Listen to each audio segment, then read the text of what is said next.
Hi, everyone. Welcome to the Nostalgic Dragon, where I talk about fantasy books, mythological books, science fiction books. I also read a lot of spirituality books and philosophical books as well. And that is one of the main things for me when I read, to have that kind of perspective when I read different books. So today it's the last day of 2024. I wish you all a happy new year, and I wanted to share with you what I've read. I'm curious on what you have read this year, and I'm also curious about what you will read next year. So, what will you start to read tomorrow?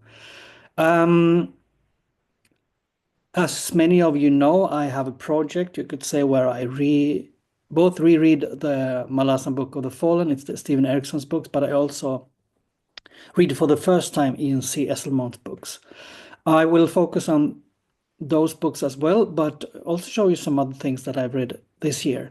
So this reading year for me has been a year of exploration, thanks to this channel and thanks to you, especially. I've been encouraged to read other things. So one of these new books for me, or genres, is actually science fiction. So I would like to start with something else than the Malazan, as you are so familiar with when it comes to me. So this year I've read Dune, Frank Herbert, recommended by a friend and also by some of you here. Um, a lot is said about this book. Maybe I don't need to repeat that, but about Paul Atreides and his power struggles on the planet of Arrakis. It takes a dramatic turn, and it's very interesting from especially a philosophical point of view. I would say it brings up themes of philosophy, religion, about power, about I think leadership. I like the book. It has also a linguistic tone in it, I would say. So some perspectives that are very interesting, at least to me. And the world building is, I would say, very good. Since this was the first science fiction book for me, or one of the first at least, I was not so much caught, in awe by the book. I liked it. I might reread it. I'm not sure. Reread is like, if I reread something, it means the book was, of course, really, really, really, really good. It also means that I want to learn more from it. I will continue to read the series. There is a book in my bookshelf here, the second book, Messiah. I will continue with that sometime during next year.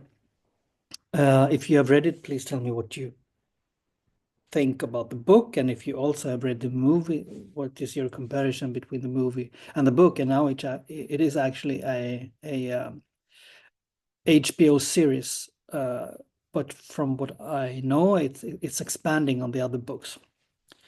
Um, in the same vein with science fiction, I finished Empire of Silence, Christopher Rucchio.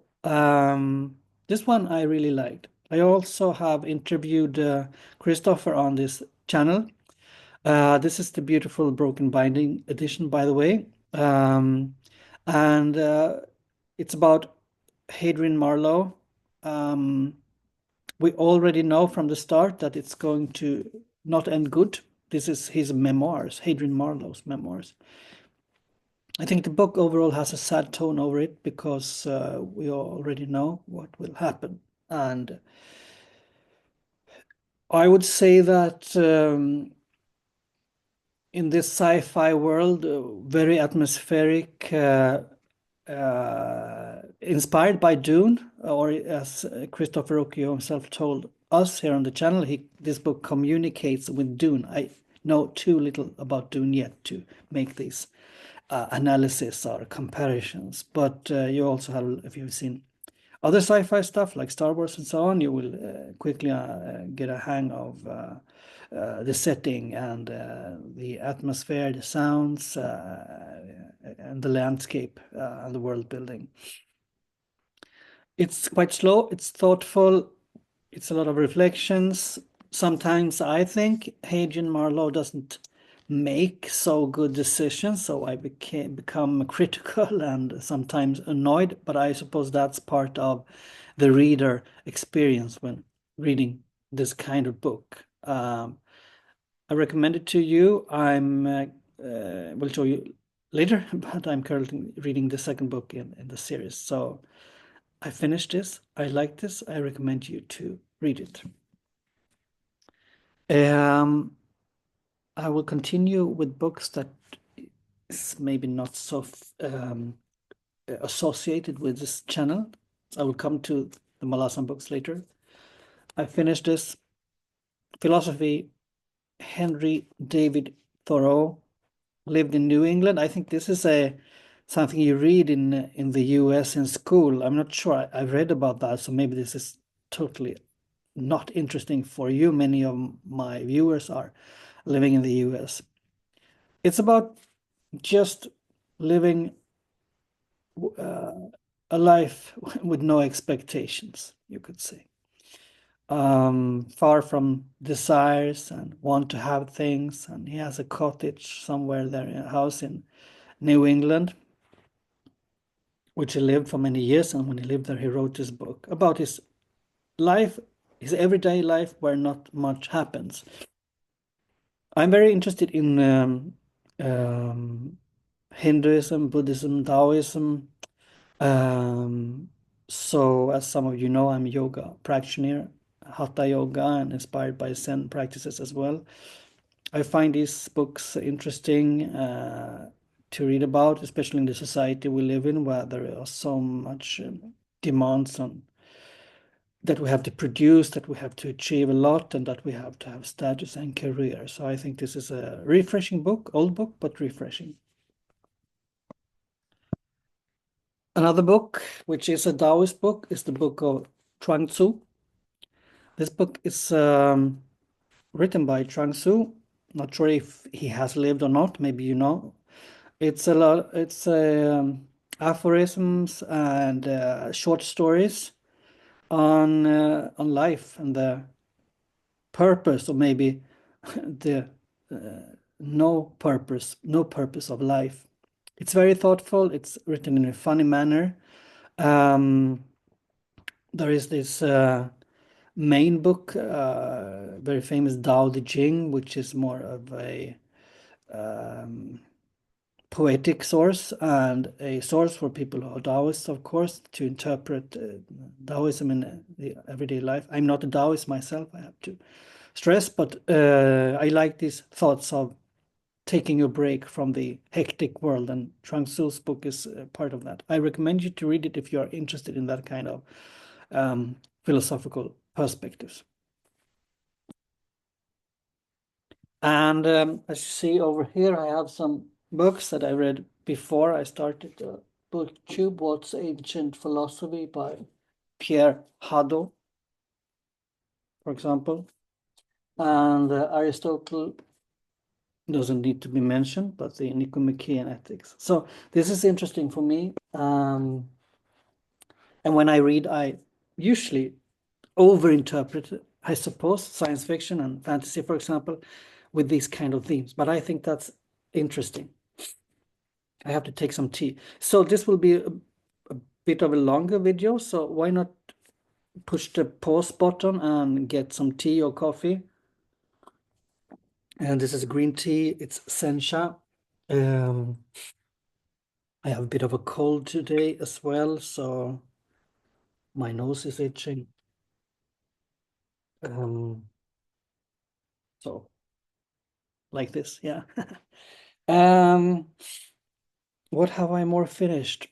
Yeah, let's turn into the Malazan read. I started this year with my reread project. Before BookTube, my channel here started, I read Gardens of the Moon and Dead House Gates, reread. So this year I finished Memory of Ice. With respect to many of you viewers who are curious on Malazan, I won't spoil it, but this 1, 2, and 3, the first 3 books are very much connected, almost like a trilogy. And you will continue to read about the bridge burners here, for example, about the Warrens, the Deck of Dragons, about the power struggles between different races and people here. and also about the Panion Seer. I won't say so much about that. Very evil people, I would say. We also have a Kaladin Brook, Anime Drake, for example, in here.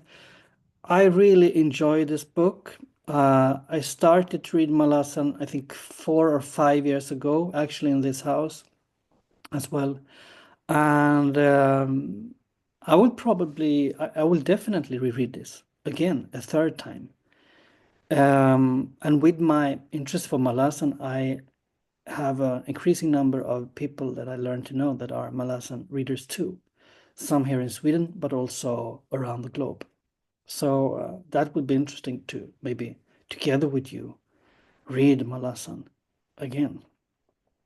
So I finished this. I finished this book. I think April last year or something like that, and then I continued with a lot of passion on to House of Chains. This is almost an unread version. I try to collect the books if I get hold of them. Especially I look for hardcover. I ordered the Broken Bindings hardcover book, so maybe that will be the end of the hunt for hardcovers. Who knows? House of Chains. We are in northern Genabacus. We get to follow Karsa Orlong, one of the one of the most iconic characters in Malazan. You tell me which characters do you like or really like to follow or in the story in the Malazan Book of the Fallen.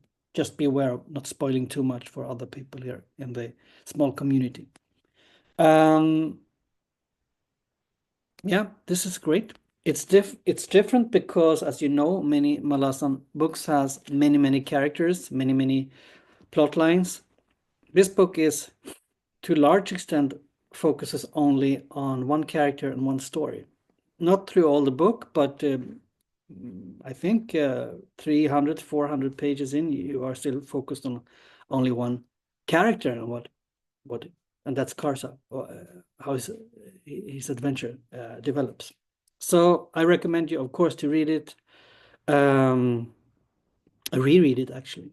So then I started to read Midnight Tides, and came halfway. We'll see, I have it all up in the bookshelf. But then I got curious on Ian C. Esselmont's writing.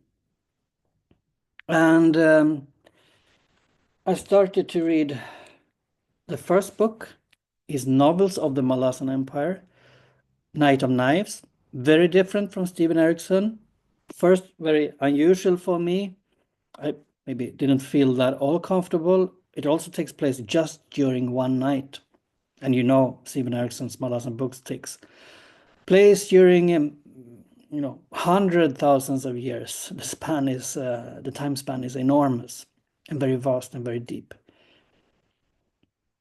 So we follow Kiska, one character here, for example, and her adventure and in the city, and Temper, right? This is a great book. Since I've read more Ian C. Esselmont, I can say that this is not the best book, I would say, so far. I think his writing styles really evolves and becomes very good. In the book Stonewielder that I'm reading now, that is a really good book. I think all his books has a characterization of the environment and the atmosphere, which is really good. It's atmospheric. I think the characters are not so fleshed out as Steven Erikson's, but fleshed out enough, and it's very action oriented, and it has a perspective, and he writes, I would say, a little bit of horror, maybe not like Stephen King, but it's horror definitely, and humor. So this is another voice in the Malazan universe. I recommend you to read it. This one I will reread. I also finished another book of Ian C., the second book, a novel in the novels of the Malasan Empire. It's this one, Return of the Crimson Guard. I have a review both of Knight of the Knives and Return of the Crimson Guard. This one I really, really enjoyed. Two characters here, Traveler and Eriko. I really find them very, very interesting. And we also have one of the main characters, I would say, is Kyle. It's about the Crimson Guard and his experience of the Crimson Guard and their power struggle to defeat the Malasan Empire. One thing I appreciate with E&C's writing is that it's a story that you can follow, and the characters move on from book to book. They do that in Stephen's Malasan books too, but maybe not so always so obvious. They can appear in book 2 and come back in book 7, for example. This one is easier to follow in that respect. I also interviewed E&C Esselmont on the channel. I recommend you to look at that interview, the interviews with Steven Erikson as well.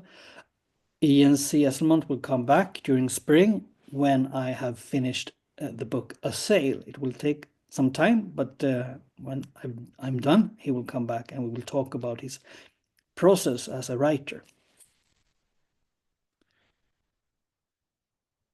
So that was the books that I've read 2025 with great interest. I also wanted to show you my ongoing readings at the moment. And I have some books over here. The first one is Guy Gabriel Kai, I think you say. The Lions of Al-Rassan. This is in Moric, Moric, you say, Spain. You can basically understand it's the religions of Islam, Judaism, and Christianity. It's a kind of fantasy. This writing is very Coelho-esque. It's very thoughtful. It's a great prose. Maybe not so much fantasy so far, only that some people can see into the future. So it's more of a historic fiction. I enjoy it. It's different. I understand it as that Guy Gabriel Kai and Steven Erikson went to the same school. I don't know what that means exactly. But he's a great writer. I will continue to read his books during 2025. Grace of Kings. I started to read that during the summer and I put it on a break. I enjoy it. Maybe I think it's a bit fast-paced. I will definitely finish this during 2025. Of course, I will continue with Christopher Ruccio's Howling Dark. I'm halfway through in the book. As I said, it's slow. It's very has a lot of reflections, and you sometimes get annoyed on Hadrian Marlowe. And when I do, I usually take a break from the book. Sounds like a bad grade, but it's not. It's just it's a lot to digest, I think, in this book. So when I'm done, I will review the book here on the channel. And if Christopher Ruccio wants to, he is welcome to come back to the channel and talk about the book, of course.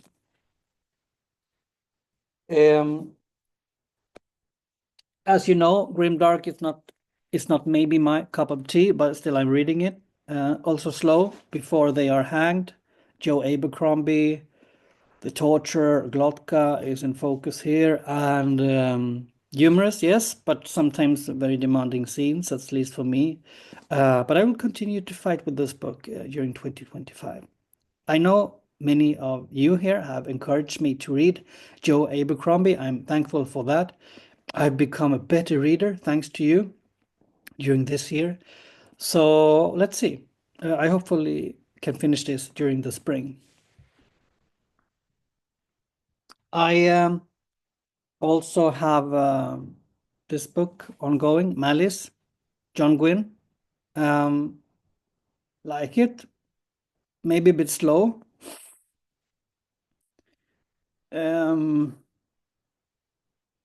Feels sometimes like a drama from BBC with a English, I'm not sure, Downtown Abbey combined with fantasy and violence. Sounds maybe strange too, but it's a very different take on fantasy compared to other books that I used to read. I will continue to read it when I have time. It's not my top priority, but I will finish it. If you have read it, tell me why you liked it. The last book, ongoing, is Stone Wilder. This one I really, really like. It's the third book in Novels of the Malazan Empire. Detective noir, I think you say, crime, horror, fantasy, a world in the Malazan that we haven't learned to know from Stephen. So Corelry Island, I think it's called, and many new characters. We also, as I said, reconnected to many of the characters in his earlier novels. And we learned a lot about the lore in Malazan. Deck of Dragons, the Warrens, earlier conflicts, and so on. I think this one is the best book by Incy Elfmont. His writing is, I think, excellent. If you've listened to him, you can hear his voice in the book. He doesn't elaborate as much as Steven Erikson. He's a bit more shorter sentences and yeah, not so philosophical, but more action oriented. I think you can feel that in this book very much. And it's not that it's not deep. It's for sure reflections on spirituality and power struggles, especially political power struggles. But it's a different kind, and I really urge you to read this book. I will finish it, of course, during next year. But of all the books I showed you that I read right now, which ones are the top priority, you might ask? And that is Stone Wilder, it is The Lions of Al Razan, and it's Howling Dark. So that's my priority of reading. So with that, I would like to thank you for this year, and I hope to see you next year as well. It's a very small booktube channel. It's actually growing, so I'm a bit surprised. It's unedited. I really enjoy reading, so I just want to keep that as a hobby and hopefully on the way connect with some of you here and on this booktube channel. So if you have suggestions for next year, and if you have suggestions on books for me to read, please leave comments in the field below. And if you also have suggestions on what this channel should focus more on, please write that too. As you know, I'm reading a lot of books at the same time, so I would say that I have some main books, and then I have some books that I'm curious on. Curious on Guy Gabriel Kai now, for example. So we'll see what happens if I will read all Guy Gabriel Kai books or not. But I'm a curious reader, and that reflects this channel too. And maybe you are curious reader too. So until next time, have a really nice new year. Celebrate in style. Why not read something today? And we'll see you in the beginning of the next year. Bye.